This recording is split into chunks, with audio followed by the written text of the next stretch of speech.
আসসালামু আলাইকুম, কি অবস্থা সবার, কেমন আছেন? দ্বিতীয় দিনের ব্লগে মজা করছিল ভাই আমার। আজকে আপনাদের একটা স্পেশাল রেসিপি দেখাবো, যেটা আমার ছোট বোন বানিয়েছে। তো ও খুব এক্সাইটেড ছিল, ও না আমরা সবাই খুব এক্সাইটেড ছিলাম।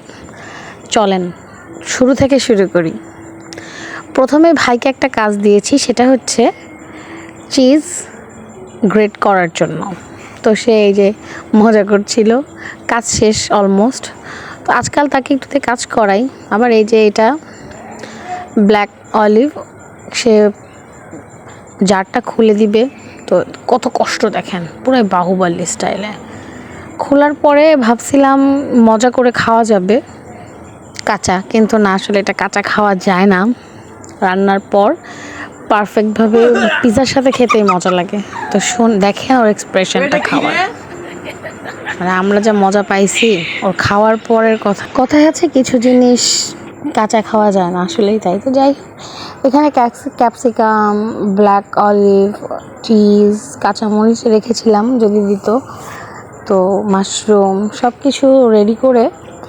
আর ওদিকে ডো আগে রেডি করে ফেলেছে, যে ঢেকে রেখেছে। আর মাঝখান দিয়ে এই যে জো আসছিল মন্তাহার সাথে দেখা করতে, এটা আপনারা গতকালকে ঈদের দিনের ব্লগেই দেখেছেন। তো আবার সেই যে একটা আইসক্রিম নিয়ে আসছে, আমাকে বললো ফার্স্টে এটা কে জানি দিয়েছে, যাই হোক। তো সে তারপরে চলে গিয়েছিল। আর এই যে আমার বোন এদিক দিয়ে এটাকে কি বলে, পিৎজা, এটা যে বিফ পিৎজা বানাবে, বিফ চিজ পিৎজা।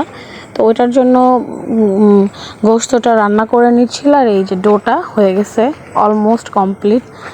তো ভালো করে মথে নিচ্ছিল জিনিসটা, আর সব ইনগ্রেডিয়েন্টসগুলো একসাথে করে দেন একটা প্লেটে ব্রাশ করে, সুন্দর করে তেল ব্রাশ করে। অনেকে এখানে বাটার দেয় কি না জানি না, এটা আমার বোনের রেসিপি যেহেতু ও সুন্দর করে করছিল সব কিছু। তো দুইটা ডো করেছিল, দুইটা ডোতে দুইটা পিৎজা হবে। তো খুব সুন্দর করে চেপে চেপে প্লেটের মধ্যে বসাচ্ছিল। আর হচ্ছে এদিক দিয়ে আগে কাঁটা চামচ দিয়ে একটু কেটে কেটে দিচ্ছিল, কারণ এভাবেই দিতে হয়, যেহেতু আমরা ইউটিউব দেখেছি আর ও এর আগেও বাসায় বানিয়েছে। তো আলহামদুলিল্লাহ পিৎজাটা খেতে কিন্তু অনেক মজার ছিল।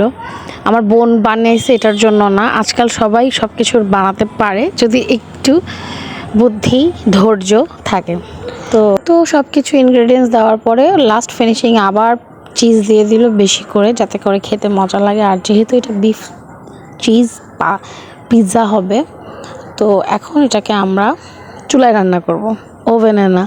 কারণ এখনও প্রপারলি আমরা ওভেনের ব্যবহারটা পারি না। অনেকেই অনেক কিছু বলতে পারেন যে আল্লাহ পারেন না, ভাই পারি না, শিখতে লজ্জা নাই, কিন্তু আমরা পারি না। আমি চুলাতেই স্বাচ্ছন্দ্য বোধ করি, আমার বোনও তাই। তো ভবিষ্যতে শিখে যাব। তো আলহামদুলিল্লাহ এই দেখেন পিৎজা নেওয়ার জন্য দাঁড়ায় আছি। এটা ছিল প্রথম পিৎজাটা। তো আসলে অনেক মজা হয়েছে, কি বলবো, বোন বানাইছে বলে না, একদম নিচেও সুন্দর, মানে রুটিটাও পুড়ে নাই, আবার উপরটাও একদম সুন্দর। যদি আপনাদের খাওয়াইতে পারতাম তাহলে আপনারা। এদিকে মজার বিষয় হচ্ছে পিৎজাটা বানানোর পরে এটাকে আমরা ওভেনের মধ্যে রেখে দিছি, এই কারণে আরেকটা যখন বানাবো ততক্ষণ এটা আর থাকবে না, এটা খেয়ে ফেলতে পারে। আমার মেয়ে আছে, আমার ভাই আছে, আমি নিজেই আছি।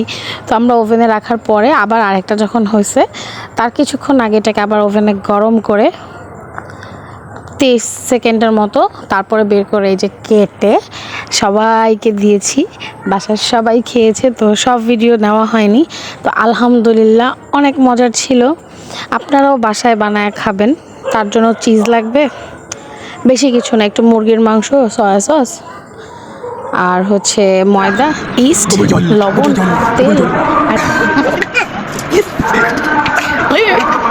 তা আলহামদুলিল্লাহ প্রথমটা খেতে খেতে দ্বিতীয় পিৎজাটাও রেডি হয়ে গেছে। আর এই যে দ্বিতীয় পিৎজাটা কিন্তু দেখতেও সুন্দর হয়েছে, সবুজের মধ্যে রেড ক্যাপসিকাম বলেন, ইয়েলোটা বলেন, আমরা বাজারে পাই নাই। তো ইনশাল্লাহ এরপরে বানাইলে এত বড় বানাবো।